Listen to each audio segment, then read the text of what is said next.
Welcome and good morning. I'm Bob Paste. I'm your host, and here we are to fight CPS and save our children.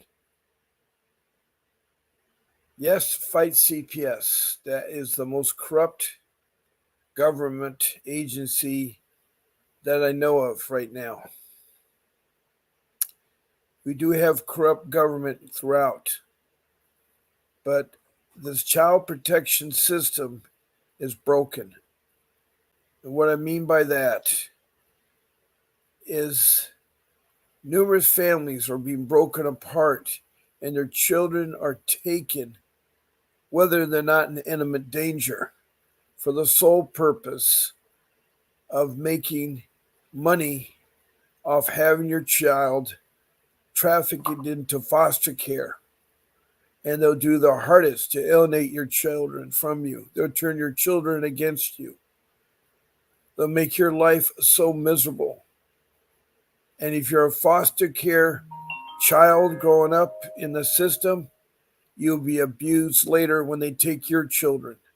I'm sorry to say that the child protection system is a bunch of individuals that have no care or lack for family and do not believe in family reunification. Now, I warmly welcome all of you into this room. I know it's hard, especially if you just recently have lost your child or you've been fighting to lose your child. I've been fighting CPS for 15 years. 3 of those years, my children were trafficking into foster care, and only 2 came back. The other one was brainwashed into thinking that at age 12 they could divorce their parents, change their name, seal their birth certificate, and get adopted by a foster care family. Today, my child, my beautiful daughter, who's 22, we still don't have in touch with her. And my other 2 kids that were taken have definitely been messed up by what they think a family is supposed to be. The child protection system has taken my home I worked 40 years for. I had to sell my home to hire an attorney. They've also ruined my credit rating, and I'm struggling right now in a small little apartment with very little income trying to find that job. Now, I care about every one of you, and I want to help you with my experience and the experience of others. It's a hard situation that you're going through. I relive it every time I do my podcast. Now, I'm a loving father with 6 children. 3 are older and 3 are younger. It's my younger kids at age 65 that they took from me. They used trickery to do it. They're very deceiving. They're not transparent. They certainly don't like parents, seniors, or elders. And it's sad what they go to all levels. And recently I've been talking with a woman who's fighting an Indian tribe, the Cherokee in Oklahoma, do retaliation on her because she found some things that the tribe was doing was wrong. This is sad. There's retaliation goes all the time with police. There's a young girl in Kentucky, Richmond, Kentucky, that was abused by the police. She was in foster care 5 times as a child. She was raped, molested, abused. And later in life, she had 2 children, a girl and a boy. And then CPS made her choose between her daughter or her son. They are so awful. They retaliate. If you're just beginning your case, you just don't know how difficult it is. How difficult it really is. But I do welcome you And I put a big, strong arm around you, give you a hug, because I know what it is to feel to lose somebody, to lose something. You know, it'd be nice if the child protection system is what it was supposed to be. It's a government branch of social service. It was created by U.S. Congress to protect our children from neglect and abuse. And there's been a lot of neglect and abuse over the years since people have been trying to help out children since the 1600s and colonial days. There was a case in the 1690 where a shopkeeper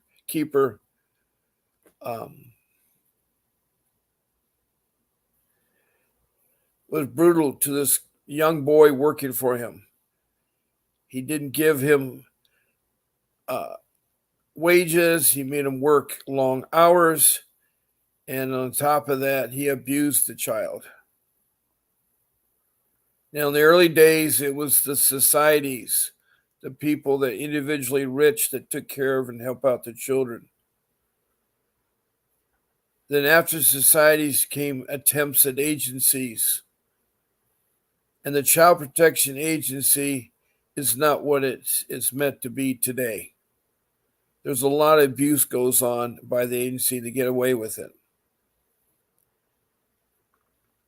Now, several ways to interact in this room, in this podcast, is one of the first ways before I take any phone calls is to type in, is the first step is to be in the room.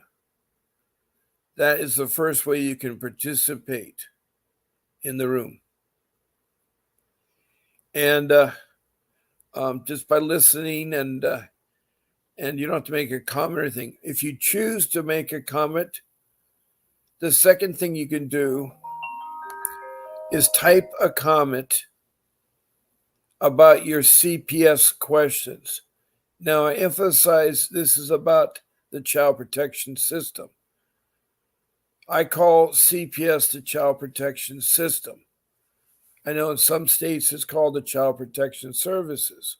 Other states it's called DCES, Department of Children's Services. And then in some states it's a bureau. But I'm telling you that when I say CPS, I talk about all the different government agencies, the branch of social services. Not only are you supposed to protect your children, if they break the family apart, they're supposed to bring the family back together through unification. And it's been proven that the best biological are the biological parents for children. Children need their biological parents. It's been proven over and over in studies that the best parents are the biological parents. Now, we all may do things wrong or different, things we didn't think that were bad or anything. They can be corrected. Nothing says you can't take parenting classes or programs or do things to get back your children. Now, each case is different. I know that. But when you text in a comment, please show your name, city, state, or country. Yes, I said it right, country, because right now we have about 13 countries that have texted in from around the world.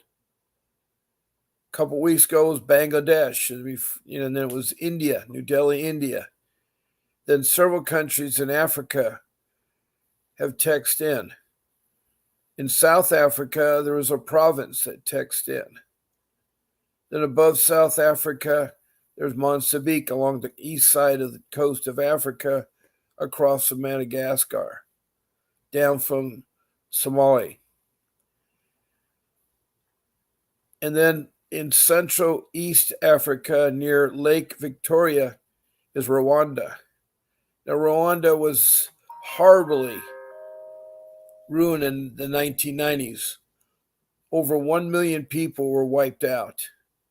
And on top of that, 400,000 women were raped, and girls and children were raped. Now, Rwanda is back and strong as ever. They text in and say everything. It's surprised they made a recovery, but it was an atrocious thing to happen there. Now, to the north of Africa, along the coast, is a country called Liberia. Now, Liberia is a gentleman named Archie who's called in, not called in, but texted in several times, wants to be a guest on the show. He works himself with scouts. Now, scouts, if you don't know, that they have started to invite women into the organization, so no longer the Boy Scouts. They're called scouts. And that's been a transition. I don't know how it's working because I haven't been involved in scouts in a while. So Archie texts in and explains what he does, and he learns a lot from us. So from Africa, we moved to Europe, and we've had England, Scotland, Wales, the United Kingdom. Each of those countries have people call from. They have problems too. Also, Denmark and Sweden, which surprised me because I thought Denmark and Sweden was good with taking care of their children, but they say it's not the case. Then across the pond, we have North America and we have Canada, and both coasts have texted in complaints about CPS. Then I've talked to all 50 states, including Washington, D.C. They all say the same. I've had only 2 social workers that have called in. Both have been very professional. One actually is a social worker in the Maryland Child Protection System. She's a clinical psychiatrist with a degree in that, and that she had training for 6 months. And she talked to us for 40 minutes. It was interesting. But she was horrified to hear what I was saying about how CPS is not transparent. They don't do family reunification, and they take children whether they're in imminent danger or not. I wish she would call back. Her name was Carol. I have her last name somewhere, but anyway, she's very candid on the podcast. I had another social worker a week ago. That's a third party social worker that does work for Indiana and Illinois. Or was it? Yeah. They're fairly close. And she does agree with me about the problems with CPS and how corrupt they are. And it's sad because them being corrupt, it's the wrong children are not being protected. They're taking children from low income, very little education parents. Instead of trying to help these parents, they abuse these parents. There's so many of you ladies that come on here and you break down on this show, and I feel for you. I know it's hard. I know it's hard. One lady, Sue, is fighting in Oklahoma, and the problem is that the Cherokee Nation has 7,700 miles of reservation. So she happens to be a Cherokee, and she thought by going to the tribe that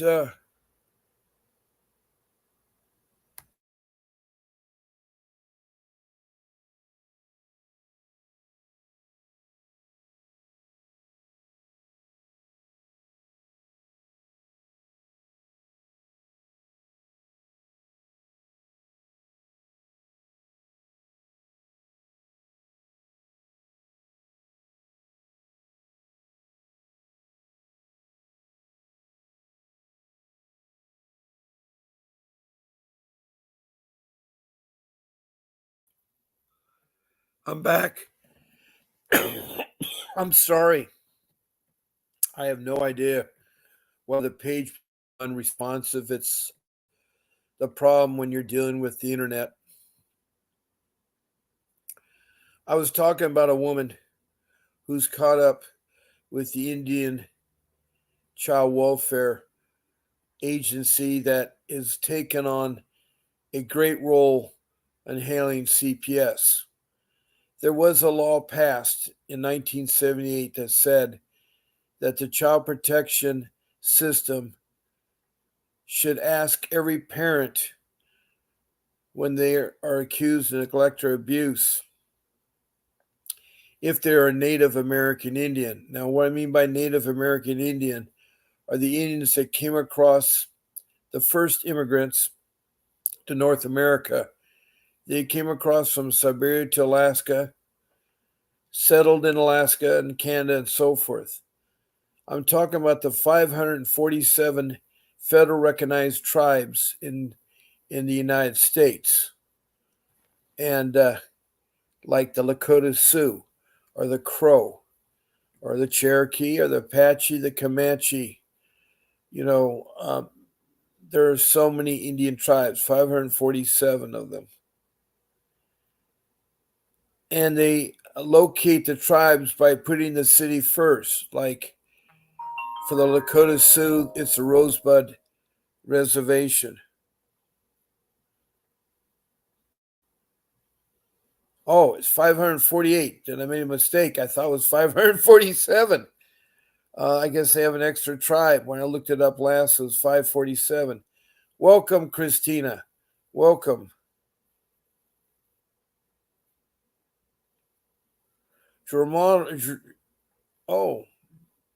Geronimo people. They make the 548. Well, Germano was Apache. I thought the Apaches were a part of that. But anyway, thank you for correcting me, Christina, and welcome. Christina is a hard case who is trying to fight the corruptness of CPS.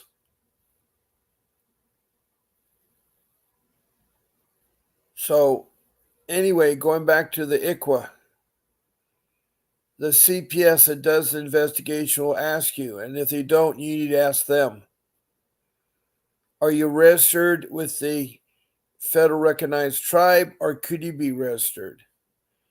The answer to that question is yes for both. Then what CPS must do by law is contact the tribe and document whether you're registered or could be registered. Also, it's a good thing you contact the tribe. And you may not you may have several tribes, but to give the information to CPS, they must investigate and turn you over if you are registered to the tribe, and the tribe will put you in the Indian family, and they will reunify your family. They're made to do that. The problem is recently, Suzanne, who's on the show yet, or if you are, she's in the background listening. She's with the Crow, and they abused her. In fact, the Attorney General in Oklahoma is the executive director of the Cherokee tribe there. And there's a conflict of interest because she's pursuing the mom, because the mom has some bad things that the tribe did, and she wanted to share it with the local media, and they were trying to retaliate against her kids. It's sad to hear about retaliation from government agencies. Anybody that works in government takes an oath that they will perform their duties to the best of their ability and not abuse their power. That includes the law enforcement, which is a government group. Law enforcement should never abuse their power, but they do. And the child protection system uses law enforcement all the time. So this Indian Child Welfare Act is supposed to be good, but in Oklahoma, the Cherokee Nation has made it bad. In fact, they manipulate the local police. It's very interesting how this tribe is so powerful and can do that. See, the government during the 1800s was putting Indians on reservations because they were trying to take their land. And a lot of people were killed, in 1875 when there was a peak of the Indians. It was a downhill spiral where the hair was cut off. Their clothes were removed. And the children were shipped off to private schools to try to learn the English language. Forget their culture, forget the language. Poison the child. Not only did they kill off the buffalo in great mass, which did the Indians in. Shannon, Broadway. I have to check my email. Hold on a second. I think I have my email here loaded. I thought I did. Okay. Yes, I did get it. There's screenshots. 3 of them. I'll have to take some time to read that. But yes, I got it. Thank you so much, Shannon. Thank you for sending that to me. I know that was hard for you to do, Shannon.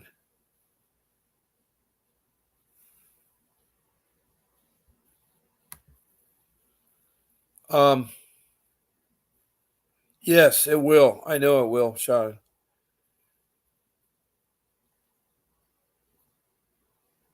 So, I don't know. Are you hearing me okay, Shannon? I think, my head's moving. Okay. It seems like my internet, I may have to close some things because it seems like the internet is dragging me down.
Hopefully, works better now. I tried to download take off some applications. So the interactiveness podcast There are several ways you can do. I start off with the comments. So when you're typing in the comments,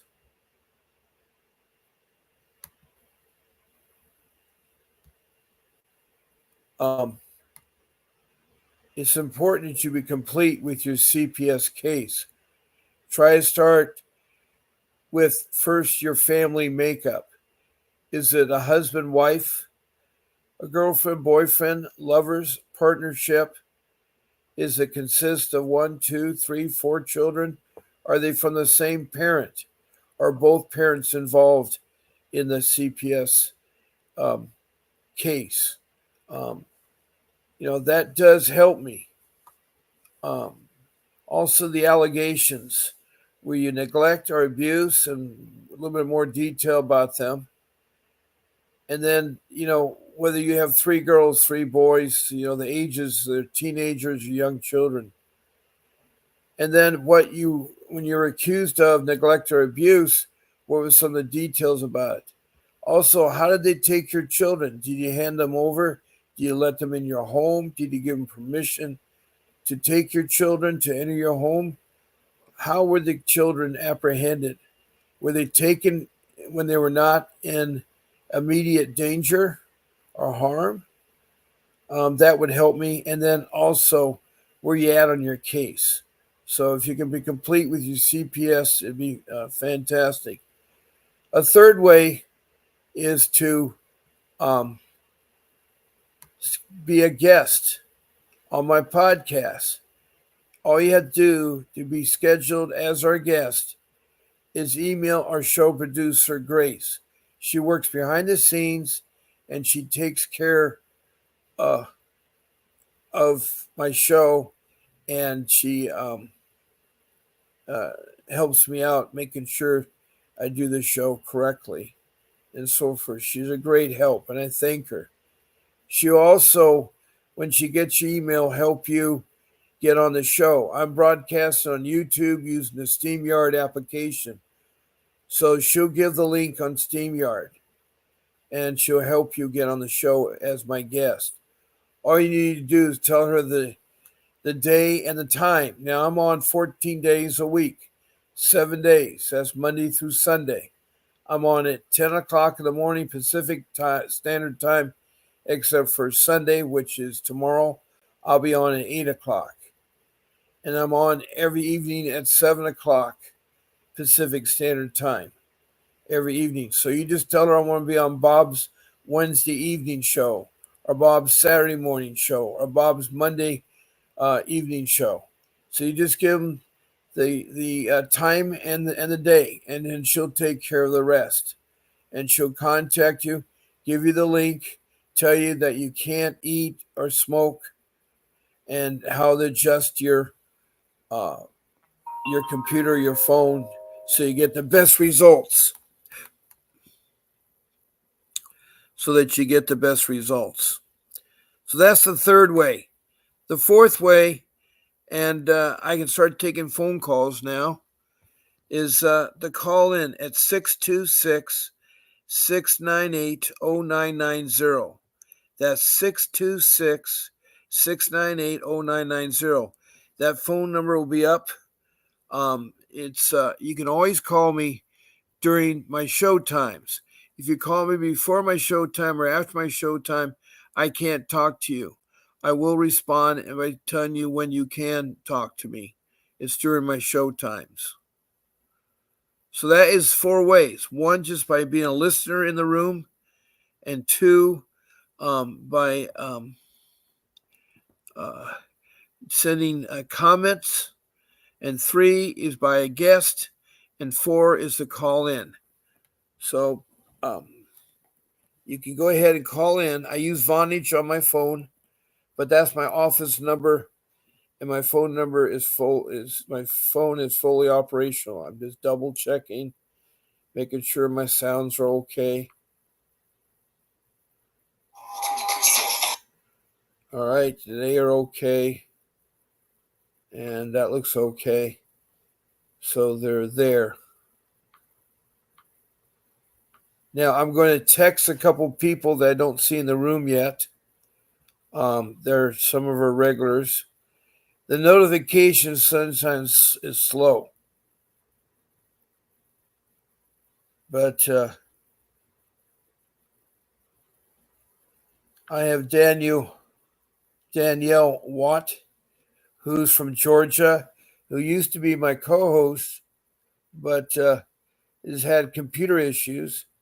I still notify her that we're live and ask her to come on.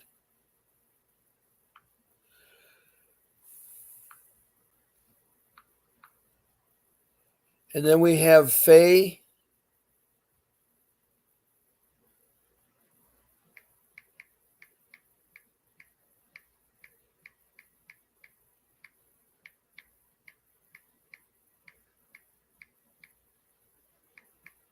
From Richmond, Kentucky.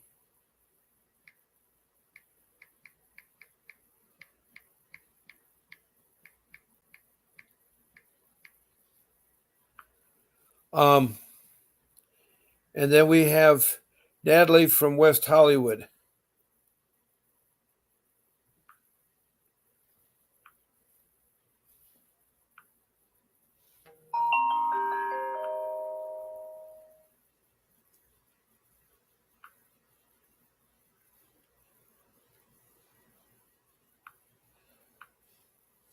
The notification is sometimes delayed. Now, the three people I just talked about, Danielle, she had a horrible life growing up, and she has a son who got lost in the system, and CPS is trying to keep him there. He is a special needs child. He's being transferred from Georgia to Texas, got put in Texas by the ICW, which is an organization that is neutral, that supposed to send children from state to state. Anyway, he was supposed to get special needs in Texas. He turned 18 and he wants to come home. And his mother, Danielle, wants to be his guardianship because he can't take care of himself.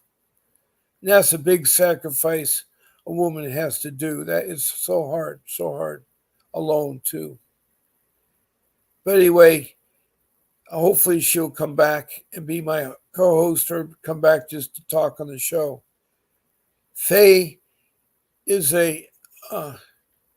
from Richmond, Kentucky, and as a small child, then as she got older into her teenage years, she was in and out of foster care 5 separate times. And her mother, sadly to say, was an alcoholic, a drug, and didn't raise her right. Well, she raised her right because she's a remarkable woman, but she's very abusive. But she loved her mother. And she told me a story how when her mother died in her arms and how she prepared her mother. And it's amazing the love that children have for their mothers and fathers, no matter how abusive they are to them. And that love, I see her all the time. She had a girl and a boy. They found out she was in foster care and took away the girl. She had to make a choice. Was she going to save her son or her daughter? Her daughter was really small, an infant. And her son was in that years growing up, I think about 9 or 10 or something like that. He's a special needs. So she is trying to get guardianship to take care of him and his special needs. And she's been fighting a lot of local bad police and bad CPS. The state of Kentucky is very corrupt.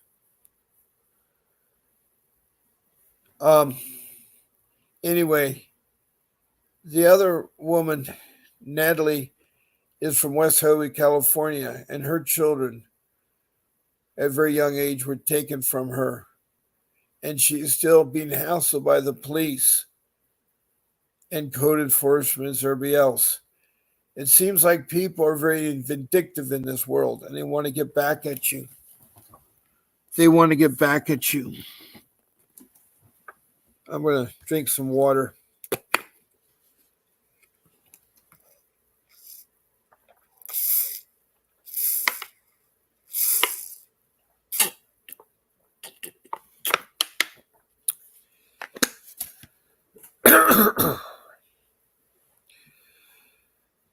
So,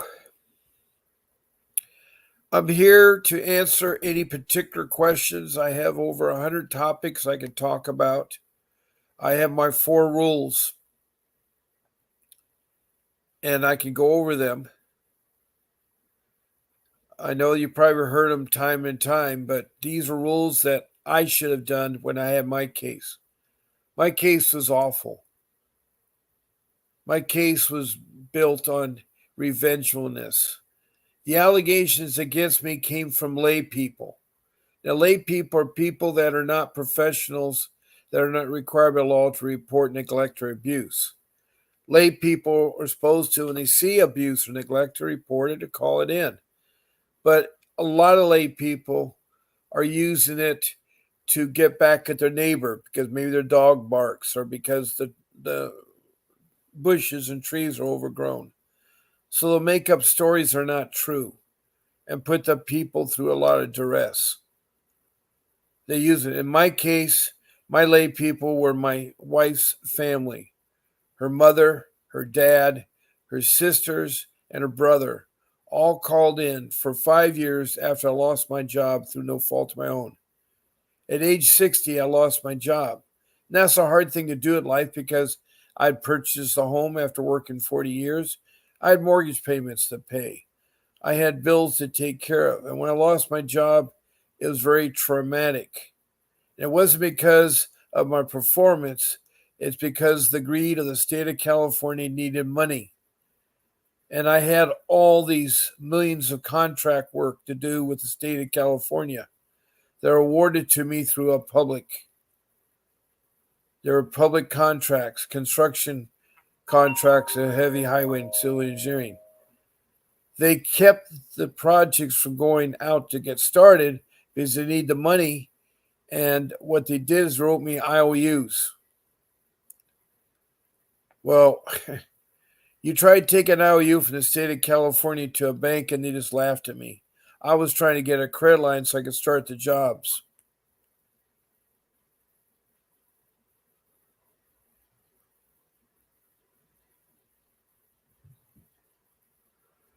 Oh my God, why would your child call 911? Christina, that's awful. How old is your child? How old is your child? And that's pretty impressive that you call 911 and the chief of police comes to your house. Now, I assume that is in California. Why would your son at age 27 call 911? That's absurd. And why they send out the chief of police? I mean, you are in California. Oh, you're in New Mexico now. I'm sorry. I thought you're in California. I knew you were in Nevada, but the incident happened in Nevada, but you're in New Mexico. Wow. One of our longtime people in the room, Christina Reynolds.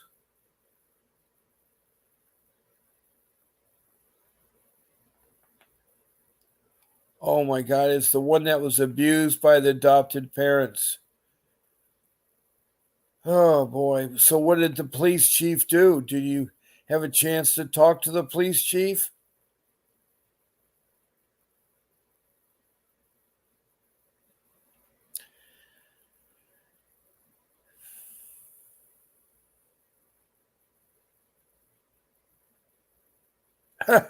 The chief police is moving to Kentucky. Oh boy.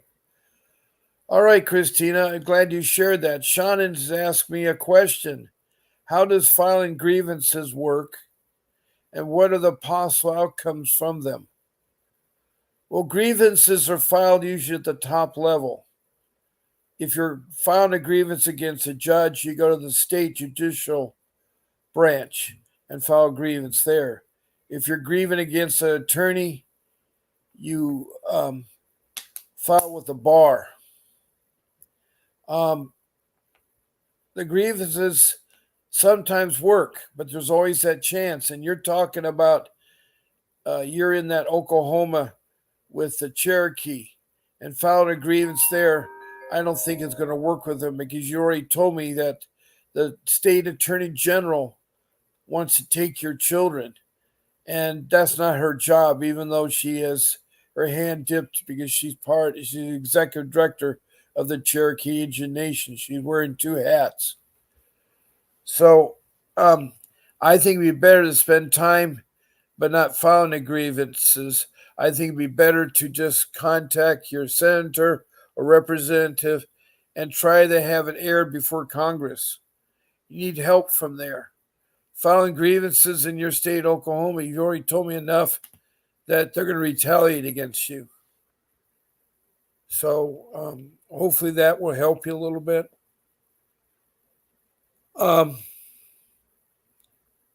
So my case was horrible, as I was saying. They basically tricked me about 5 years later, and I opened the house because I had nothing to hide, and they didn't have any allegations in. But when they went through my house, they cited me with neglect. And the neglect came from the fact that my parents' belongings were at my house of 55 years. My dad had died, my mom was still living, and I was trying to get rid of their belongings from their 3,500 square foot home. So I had the boxes and furniture stacked. So they charged me with neglect.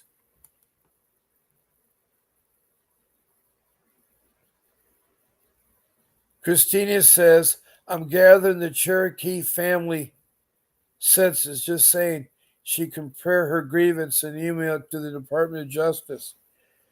Yeah, she could file a grievance and email the Department of Justice, but the state attorney general is the executive director of the Cherokee, and the state attorney general has threatened Shannon that her children will be taken.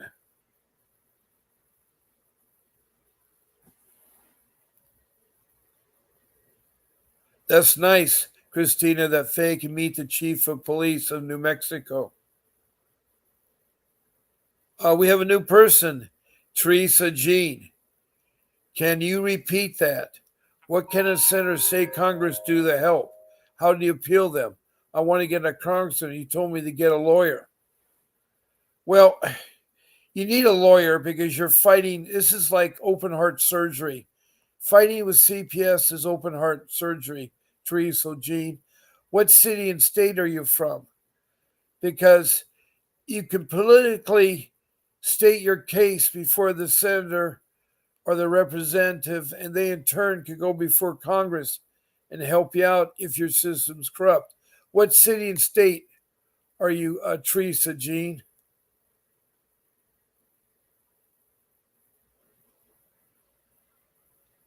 No, it doesn't cost money to file grievances. You can look it up on the internet and say grievances, how to file a grievance in Oklahoma, or how to file grievances against CPS in Oklahoma, or how to file a grievance against the Indian tribe, the Cherokee tribe.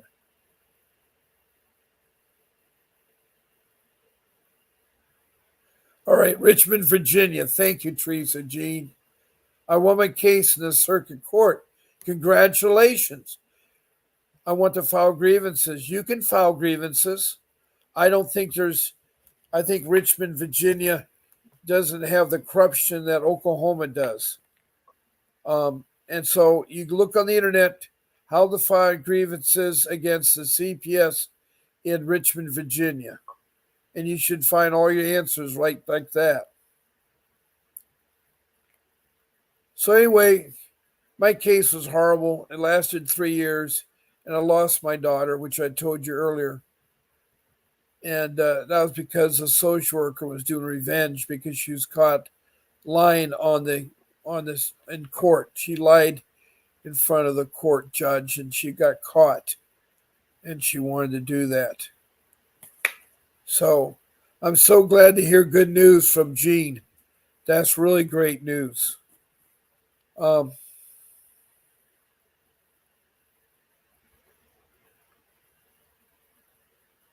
okay. I know that Virginia probably has corruption. I'm not saying that other states do, but yeah, they do. Anybody's going to have corruption when their goal is to take money. It's an $80 billion business that CPS does per year. In my case, in Orange County, California, they were getting $20,000 per child. That's three children. That's $60,000 per month. They're getting from the state, who gets some money from the federal government. And they don't have to be transparent about it. They don't have to say anything. So it's a money thing. It's a money. You're fighting the institution of money is taking evil people. My social worker was paid bonuses and basically was rewarded by keeping my children. And my children were abused in foster care. They were hit. There were demeaning things said to them. I could go on and on. Everybody has the same case, but there's corruption everywhere.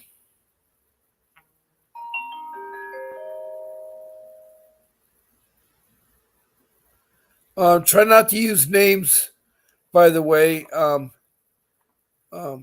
here. We try not to use names.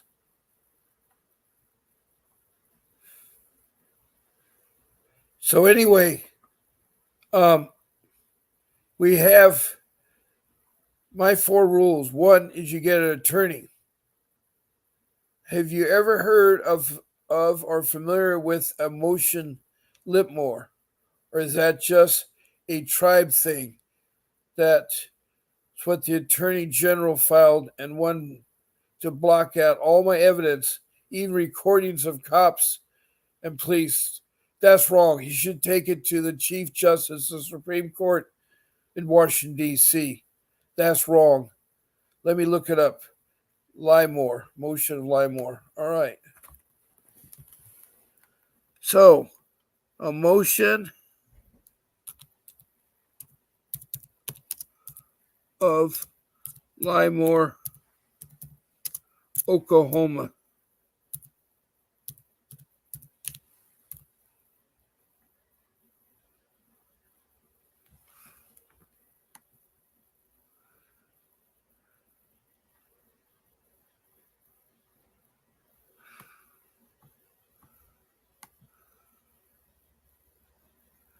It sure is spelled ILISMORE.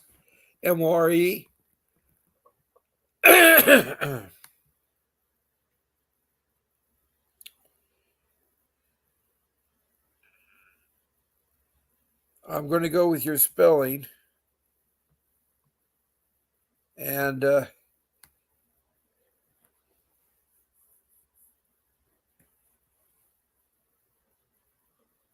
they don't have it the way they're supposed to.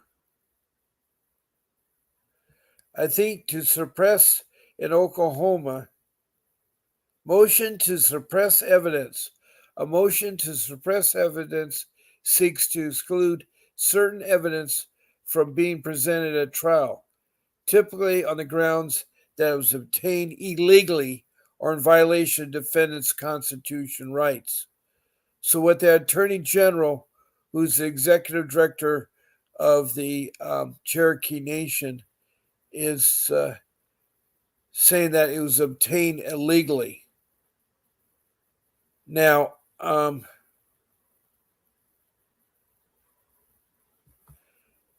other questions is motion to suppress. Where evidence is not critical to a case against you, but nevertheless important, a successful motion to suppress will often result in a plea deal with extremely favorable terms being offered. As the prosecutor handling your case will feel less confident about a conviction should you take the case to court.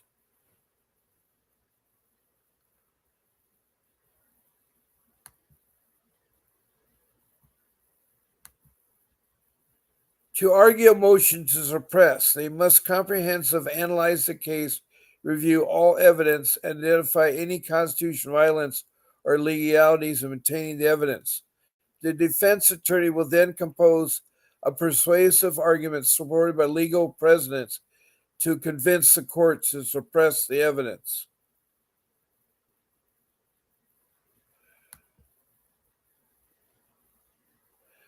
The motion to suppress must be made promptly after error or irregularity is noted.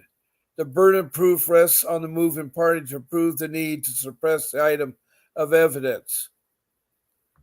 So that attorney general in Oklahoma has a lot to do there.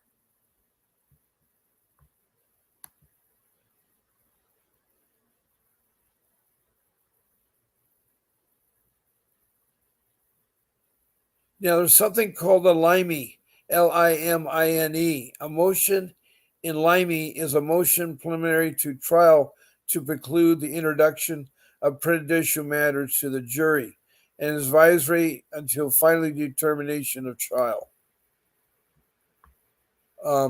Anyway, there's a lot you can find about that, Sean, and you should really look into it. Let me catch up here, Sean. You've said a lot of things here. I never did find Lipmore, but I found Limey and I found LIS more. So maybe it is a tribe thing. I don't know. Oh, Chris McGinnis is a friend for years on Facebook. Okay. All right.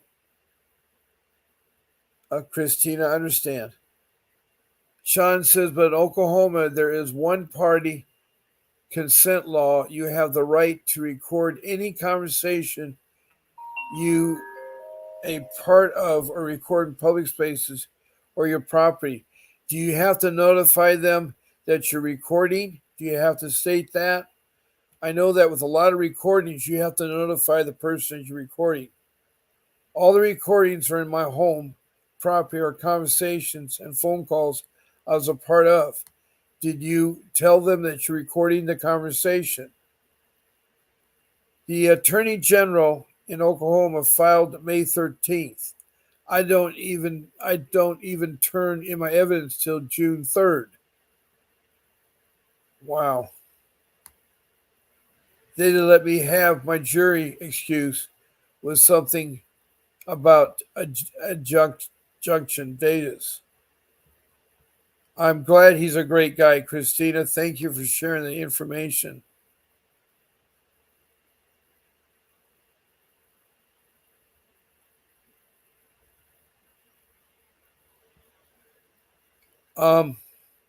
Shannon, what I read to you, did that help you at all? Or you need to go look at your internet there? I have about 8 minutes before my show will be over. It's slowly getting over here.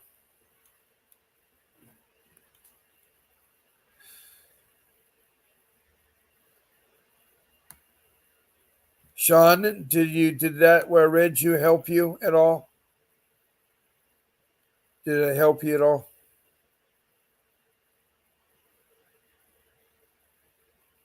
As I was saying, my rule number one is to get an attorney. And right now, Vincent Davis is offering a consultation for 30 minutes for $60. He has a 35-year fighting CPS. He is a trial attorney. He has won cases against CPS and gotten the children back. He also can be retained. He works in all the states, including Northern California. You just have to talk to him about a retainer. Shannon says, yes, that was. I just don't understand how can get away with blocking off my evidence like that. Well, were the evidence taken legally? What I mean by that is that I believe in most states you have to notify them if you're recording them. You have to give them notification. I don't know if that's true in Oklahoma or on the Indian reservation. You see, your problem is really different than most people because you're on the Indian reservation. And on the Indian reservation, Indian law prevails. Federal government can't intervene. Well, they cannot block your evidence, but they say your evidence wasn't taken without notification. You see, they can make you lose your evidence. So you got to be careful, Christina. For instance, you cannot secretly wiretap people. Yes, it was. I have a note on my door that also states I record any conversations I deem necessary within my home. So once they took foot in my house, they're made aware. Whether they read the note or not is their fault from. And I've read it in Oklahoma law. You don't have to tell them. Okay, but you're not in Oklahoma law. You're in Cherokee law. You're in Cherokee lands. That's the laws you have to go by. Oklahoma law has no rights over the Cherokee.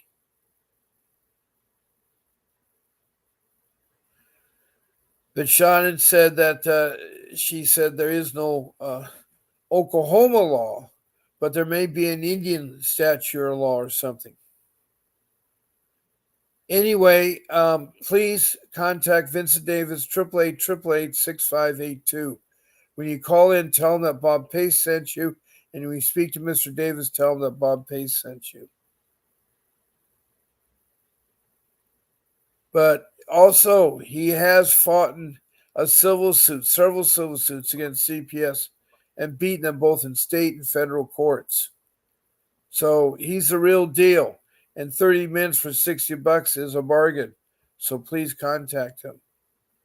Please contact him in there.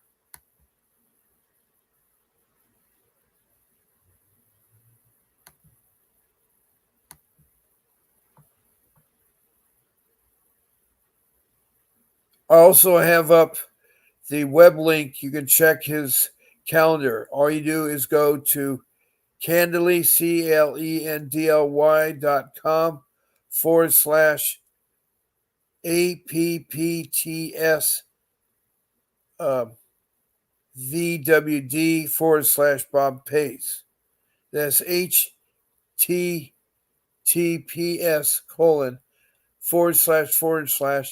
Candly, CLENDLY.com.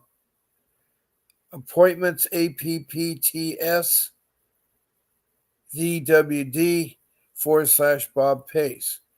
And that's where you can make appointments to. So please contact Vincent Davis. Rule number 2 is strictly about paperwork. I was not very good about it. You need to keep all your paperwork in a notebook, 8.5 by 11 and about 3 to 6 inches thick, 3-ring binder. And you need subject tabs and divide it in. Have one for incidents. Incidents is very important.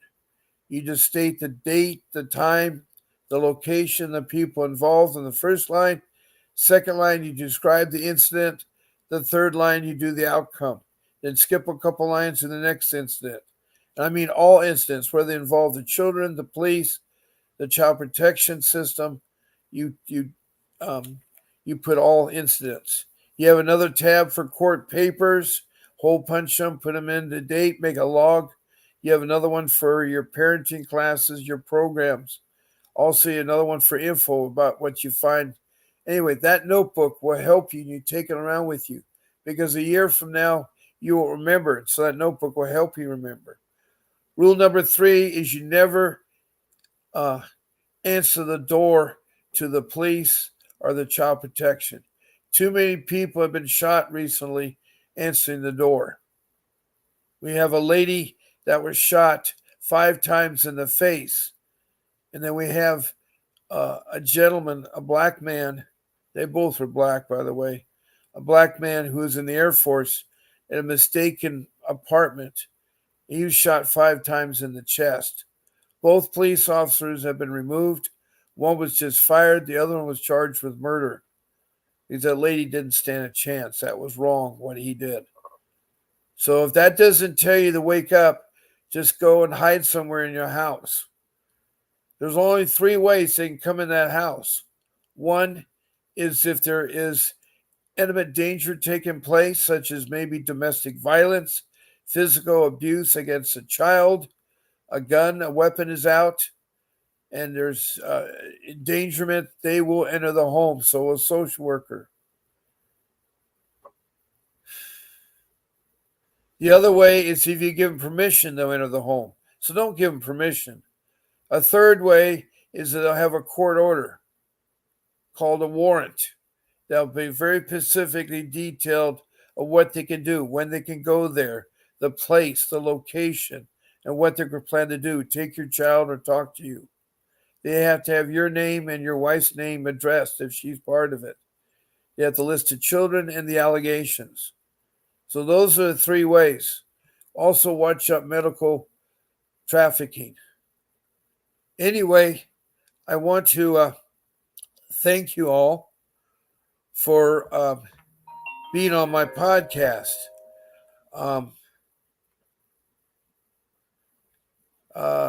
We are past my 11 o'clock time. When you have to let cops or police, and I never knew that, nor did I stress because I record everything. If you don't say anything and they leave a card or you see them off, you can contact them outside or by phone. You don't need to let them ever in your house. If they show you a warrant, if you're outside and they show you a warrant, you have to let them in. You have to let them in.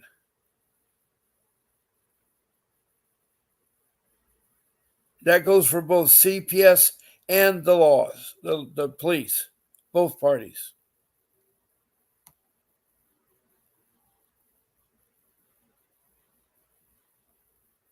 Christina says, even Brad was taken from the babysitter. There was none of what you just said. The babysitter gave permission. You need to instruct your babysitter, do not open the door. I'm telling you, I want you to think about that. 2 people were shot by opening the door. One was an Air Force black man at age 23, shot dead. Well, okay, Christina, we need to talk about this further tonight if you can. Call me at 7 o'clock tonight. We'll talk about opening the door and letting people in. All right? God bless you, Christina, and thank you. God bless you, Shannon. Thank you. And then we had someone else new here. We had Teresa Jean. Thank you very much from Richmond, Virginia.